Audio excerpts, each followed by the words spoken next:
Hi అండి. చూడండి మా మొక్కలు. ఇవి నేను ఊరెళ్ళేటప్పుడు తెప్పించాను. ఇవేంటంటే మనకి ఏర్లతో పాటు లాగి పైకి ఇచ్చారు. అవి ఉండవు కదా! మనం ఎక్కువ రోజులు బయట పెడితే అప్పుడే పెట్టేసుకోవాలి మా కుండీల్లో. నేనేం చేశానంటే నాకు మట్టి కుండీలు ఇవి లేవు. ఆ మొక్కల్ని ఈ బకెట్‌లో మట్టి ఉంటే ఇందులో పెట్టేసి ఇలాగా ఏర్లు కనపడకుండా అన్నీ కలిపి ఒకే దాంట్లో పెట్టుకొని షేడెడ్లో పెట్టేసి వెళ్ళిపోయా. ఇప్పుడు మళ్ళీ నేను కుండీలు తయారు చేసుకొని అందులోకి తీసి పెట్టాలి.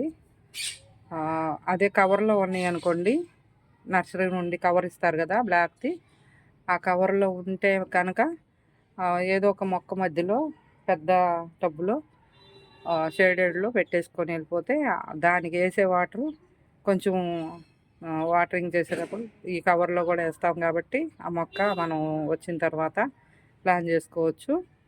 ఇప్పుడు విడిగా నాకు ఏర్లు కనిపిస్తూ ఉన్నాయి. అలా పైకి తీసి ఇచ్చారు నాకు. ఆ ఏర్లు కనిపించేవి ఏంటంటే వెంటనే పెట్టేసుకోవాలి మొక్కలు, ఏదో ఒక కుండీలో నాటేసేయాలి.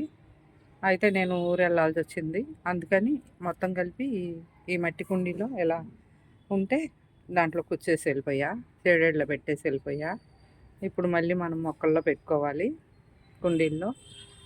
అదే కనుక మనకి ఈ నాకు స్పేర్గా ఈ బకెట్ దొరికింది, కొంచెం మట్టి ఉంది, పెట్టాను. మీకు అలా లేదనుకోండి, ఏదన్నా పెద్ద టబ్బులో మన మొక్కలు ఉంటాయి కదా ఆల్రెడీ, ఆ టబ్బులో ఒక సైడ్ మట్టి తీసి కొంచెం లోపలికి ఆ ఏర్లు కనపడకుండా అందులో పెట్టేసుకోండి. అలా పెడితే మనం వచ్చిన తర్వాత ప్లాన్ చేసుకుంటాం. ఓకేనా ఫ్రెండ్స్? నచ్చిందా? ఇలా ఫాలో అవ్వండి అందరూ. ఆ మొక్క అనేది మనకి మంచిగా ఉంటుంది. వచ్చిన తర్వాత మనం అప్పుడు మళ్ళీ ఇంకో కుండీలో ప్లాన్ చేసుకుందాం. ఫాలో అవ్వండి, షేర్ చేయండి, సబ్స్క్రైబ్ చేసుకోండి మన ఛానల్ని. చూడండి, ఈ ఐడియా నచ్చిందా మీకు?